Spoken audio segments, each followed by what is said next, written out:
Hey everybody, it's Will with Military Lawn Cuts, and in today's video I have something special to share with you guys. So about a couple weeks ago, my wife and I, Larissa, went and spoke at Landscape Summit. So I'm going to be sharing with you guys my honest review of Landscape Summit and how it was. And then at the end of this video, I'm going to be giving away and explaining what the general manager scorecard is, as well as an employee scorecard, because they're both similarly tracked.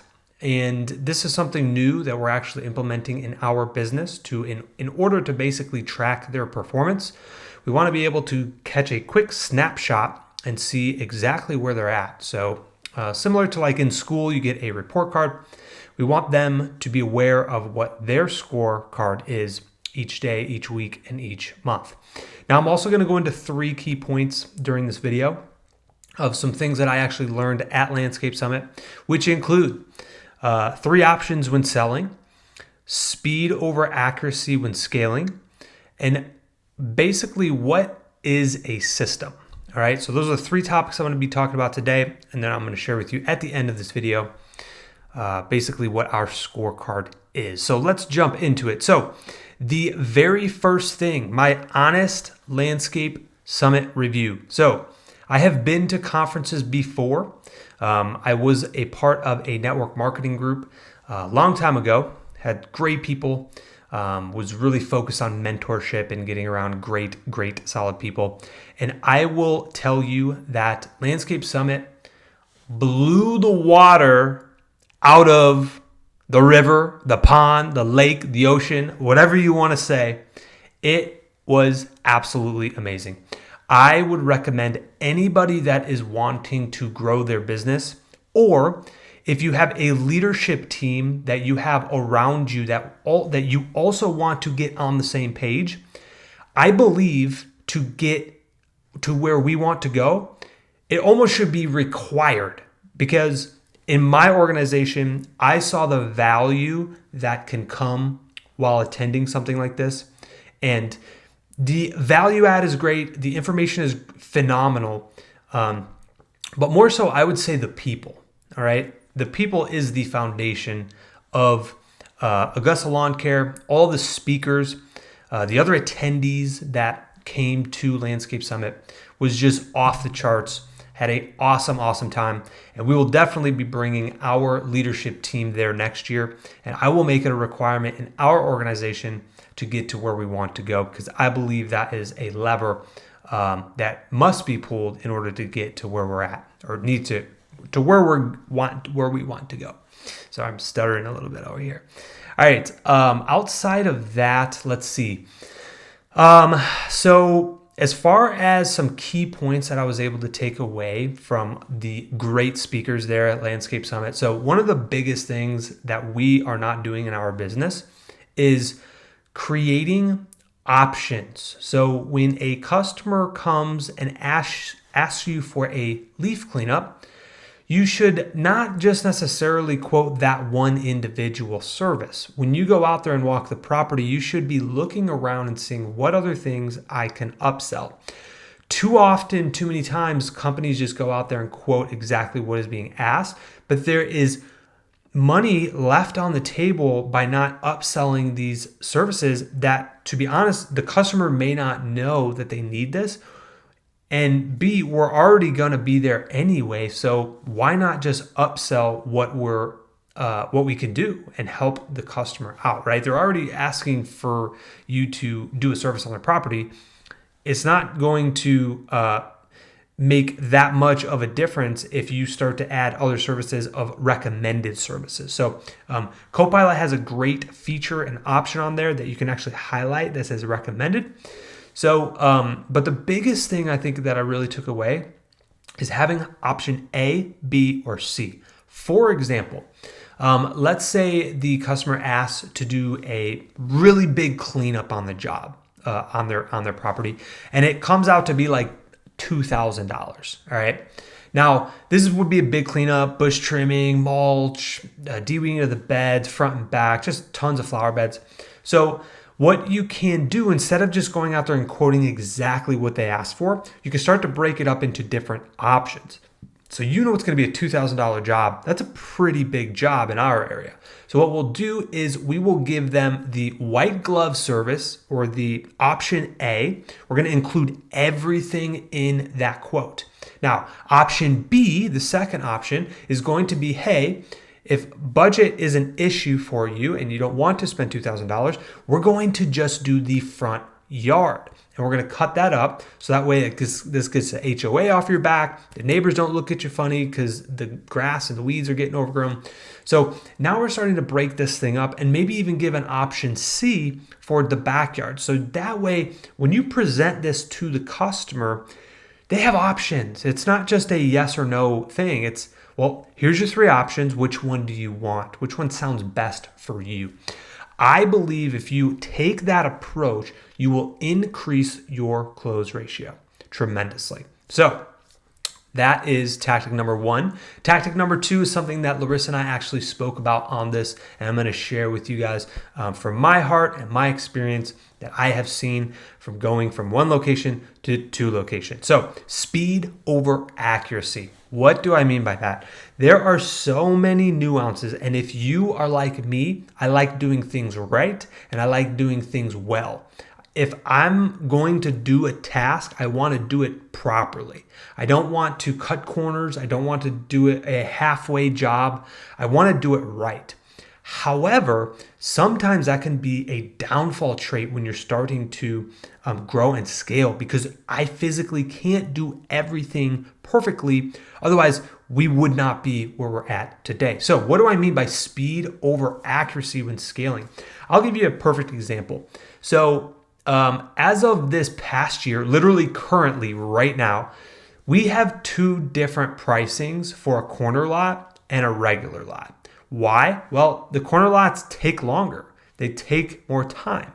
And so in my mind, I'm like, well, if we are going to spend an extra 4 or 5 minutes there, I want to make sure that we're getting charged, or we're charging the customer for those extra minutes. However, it slows down our office when we have to go and look at 2 different price matrices.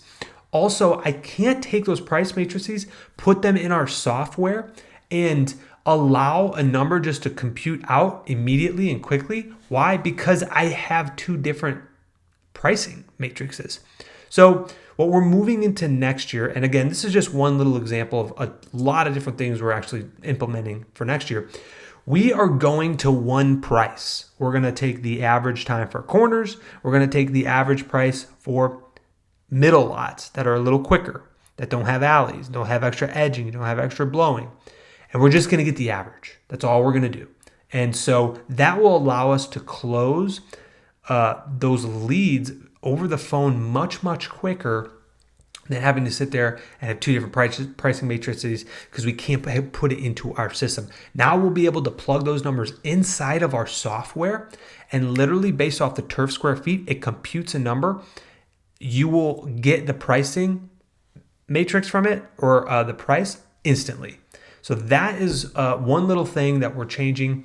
I could probably sit here for 20 minutes and come up with like 5 or 10 other things. But when you're growing and scaling, it really comes down to speed over accuracy. You can't get hung up on these minute details and being so meticulous with every single task in your business. You need to start to think about speed. All right. Number 3, what is a system? So systems are what build a business that can run without you. Whether you are a manager or whether you are a owner, it doesn't matter. Another name for this is a Kaizen, okay? There are different type of systems or Kaizens or whatever you want to call it to help your day-to-day life get easier. Now, what do I mean by that? All right, so any task that occurs inside of your business that takes longer than 5 minutes should be implemented into a system, especially if it's a reoccurring process that happens over and over and over and over and over and over and over and over and over and over again. Okay? What do I mean by that? We have a system on how to mow a lawn. We know where to start and we know where to finish on the lawn. Okay? We know we have a system how to edge, how to weed eat. We have a system on how to ask the right questions when we're taking someone through a phone pre-screening interview process. Why? Because we're doing this task over and over and over and over again in our business, and it takes more than 5 minutes to do. So, any task in your business that takes longer than 5 minutes, that is a repetitive task, needs to be created into a system. You can have a checklist, 1 through 10, step 1, step 2, step 3, step 4, or you can have a physical system. So let me give you an example of a physical system. Inside of our beds, our mowers were constantly not getting strapped in properly, and when the guys would drive, they would break. Why? Because they're moving around in the bed. They hit the brakes, the mower goes flying and slams up into the bed of the truck, and then we have broken equipment. Now we have more repairs to pay for. So again, how do we create some type of Kaizen or system? Now this is a physical system. So what do?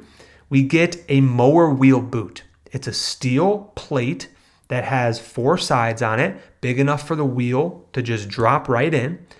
And we put those now in all of the beds of our trucks. So there's no more straps we have to use. It's super quick. It speeds up our time on the properties. And all the guys do is literally ride it up into bed, pop the wheels up, and drop it right there inside of the boot holder.